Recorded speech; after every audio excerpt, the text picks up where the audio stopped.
Today we start into the second part of Peter's first letter, chapter 2, and we're going to read verses 11 and 12.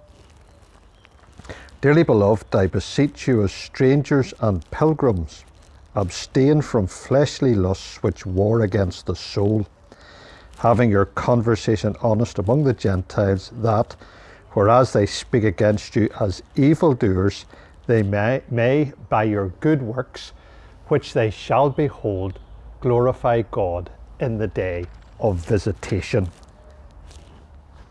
One of the highlights of visiting my gran when I was young was that she had a television.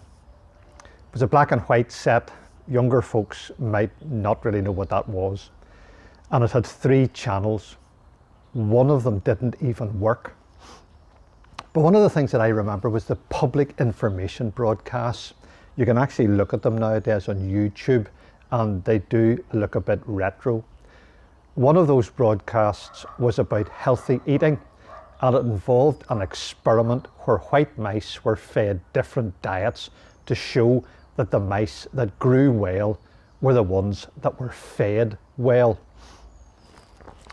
So just as we have to be careful what we take to eat physically and what we must avoid, Peter is outlining what we need to avoid ingesting as Christians. So what he writes here in verse 11 is, abstain from fleshly lusts which war against the soul. The word abstain is used elsewhere in the New Testament about refraining from certain kinds of foods. So you can see the parallel that I'm drawing. Just as certain foods will do our bodies no good, so there are certain things that are no good for our souls.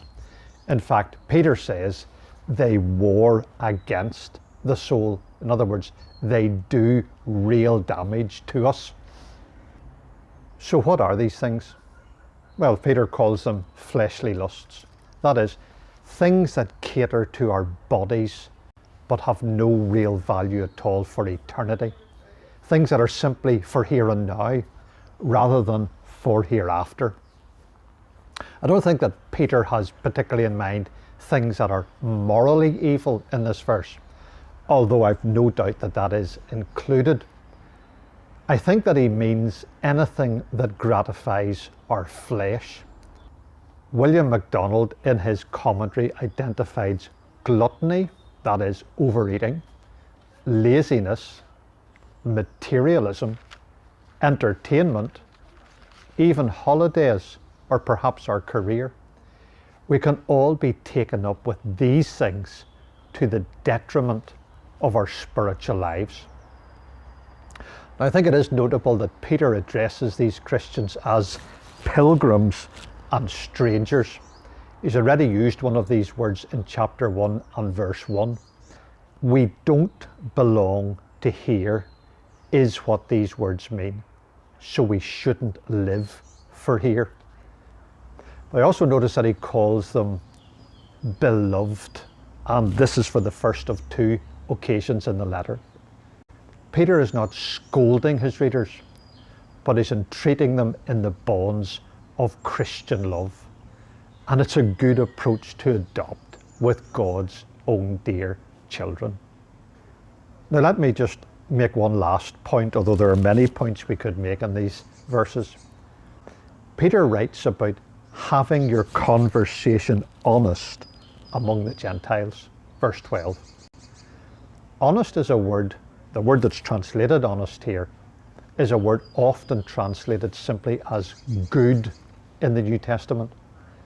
What Peter is reminding us is that having a good spiritual appetite will have good results in our way of life. We cannot live right, we cannot live in a worthy way, we cannot live to the glory of God if we do not keep ourselves from those things that are unworthy of the holy priesthood that he writes about in verse 5, of the royal priesthood that he writes about in verse 9.